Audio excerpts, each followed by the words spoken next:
You probably found this video because you're confused by the mixed signals the narcissist has likely tried to use to draw you back into the relationship.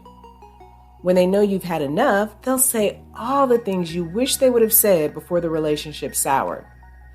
When a narcissist feels like you figured them out and they're starting to lose control, they'll say anything to draw you back in.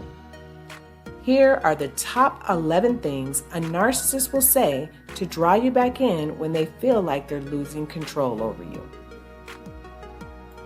Number 1, I miss you.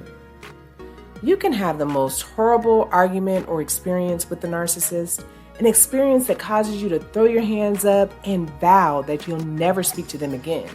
Yet the narcissist has no problem popping back up in your life like nothing negative has ever happened. No apology, no mention of the problem that caused the issue. Instead, they may open the conversation with, I miss you, trying to get you to drop your guard and reminisce about all the good times you shared together. It's important to remember that when a narcissist says they miss you, what they really mean is they miss how you made them feel. They miss the supply you provided to their ego. They don't miss you as a person. Number 2, I love you. The narcissist may try to draw you back in with the infamous words, I love you. This will make any unsuspecting victim think about giving the narcissist another chance. The narcissist can commit the most unforgivable act one minute and then profess their undying love for you the next minute. This leaves you thinking, if you love me, how could you possibly do this to me? You can't imagine how anyone could do something like that to someone they truly love. Now, they won't always try to hold on to the relationship, but if they think they're losing someone who provided them with a good source of supply, they'll do what they can to keep you close. The truth is, they don't necessarily love you, but they do love how you made them feel. Number 3, I had a dream about you. When the narcissist says they had a dream about you, they likely haven't. They say it because it acts as a conversation starter. If you're not speaking to them, then their hope is that they will draw you back in. Having a dream about someone can also sound intimate and romantic. It can make you feel like you are always unconsciously on their mind, making you believe that they care about you so much that they even dream about you. A normal person might believe that, wow, if they're dreaming about me, they probably really care about me, and they must feel terrible for how things turned out. Only if this were true. It's not uncommon for them not to tell you the details of said dream because, of course, it didn't happen. And withholding these details makes you think about them all day and wonder what the dream was about. Their goal is to make you forget about the bad and hope for the best. Number 4, I'll change. If you've been researching the topic of narcissism for any length of time, then you probably heard that a narcissist will never change. But finally, after some miracle of fate, after all the time you put into the relationship to get them to see the error of their ways, finally, they're professing their willingness to change. In the past, you've told them how their behavior was causing issues in the relationship, and no matter how well you explained it, it seemed as though you were talking to a wall. They would deflect and act like they didn't understand what you were trying to say, but now they're trying to draw you back in. Suddenly, they understand every complaint you've ever mentioned. They can now explain every detail of every problem you've ever had. And most importantly, they promise that they will change. They know this will reel you back in because it's exactly what you've been asking for. Unfortunately, if you take them back, you'll soon realize that this change was only a temporary ploy to reel you back in. You'll likely regret your decision and realize you've been duped within 24 hours of taking them back. Number 5, I'm sorry, but Narcissists have a really hard time apologizing because they see people as either all good or all bad. Even themselves. People without a personality disorder typically know that you can be a good person yet have some bad qualities, and vice versa. Because of the narcissist's skewed way of thinking, apologizing would be like admitting that they're all bad.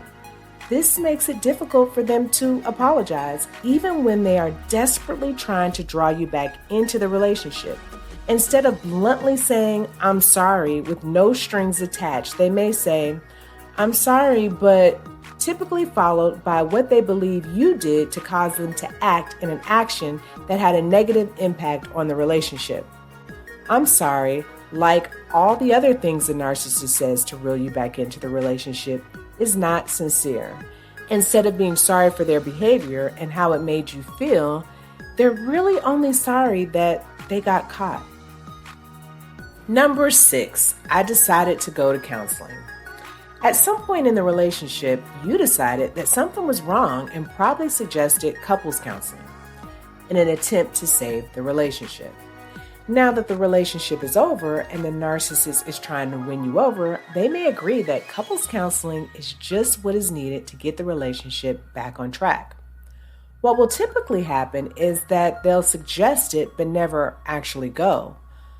Go to one session but never put in the work that it takes to get the relationship back on track. They may also not go and tell you that a therapist can't tell them anything about the relationship. They're all quacks. They may tell you that they've gone to counseling on their own to work on themselves, which is normally the lie they use to make you believe that they're really trying to change. Number 7, can I just talk to you?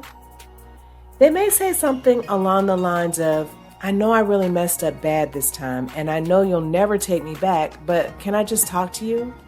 In reality, they don't believe they messed up so bad that you won't take them back. What they believe is that no matter how bad they messed up, if they can just get you to talk to them, they can manipulate you into taking them back once again. Number 8, can we just be friends? If the narcissist can get you to agree to remain friends, that's a win-win situation for them. They will suggest being friends so that they can keep tabs on you, torture you with how happy they are in their new relationship, and to convince you to continue to have sex with them with no strings attached.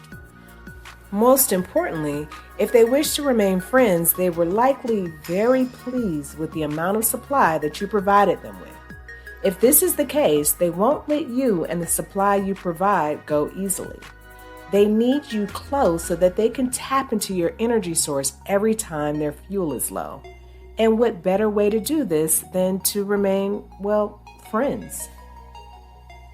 Number 9, losing you made me realize what a wonderful person you are, that I can't live without you, that not only did I lose the love of my life, but I also lost my best friend, that I was wrong and I can change, that I'll never find another person like you. Losing you made me realize, fill in the blank. Really, they'll say exactly what they think you want to hear to draw you back in. They really have a sixth sense when it comes to knowing that one thing that will really pull at your heartstrings and convince you to give them one more chance. Everything you wish they would have said throughout the relationship but didn't suddenly flows so effortlessly when they're trying to draw you back into the relationship. Number 10, have you heard?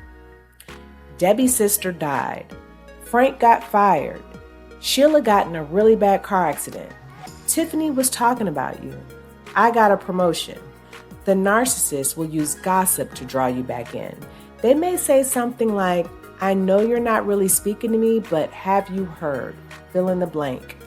In my experience, the information they share with you is usually negative if it relates to a third party, but positive if it relates to them.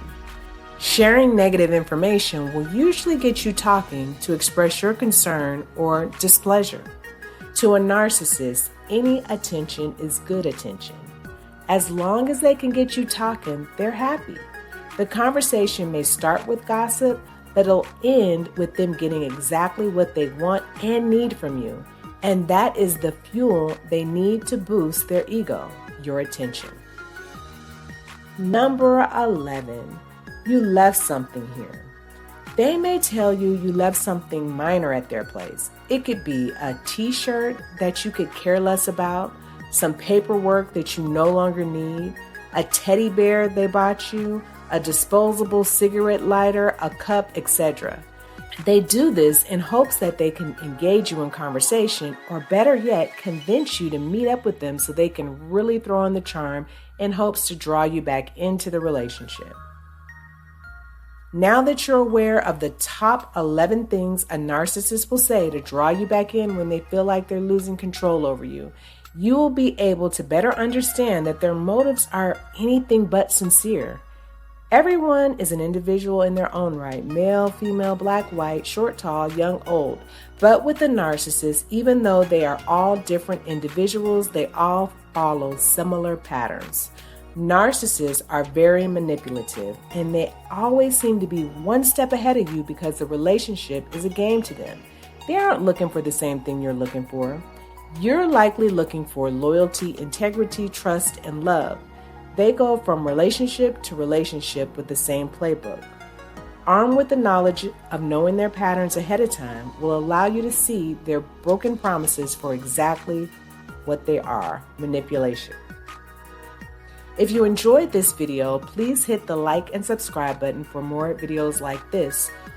And now to the next video.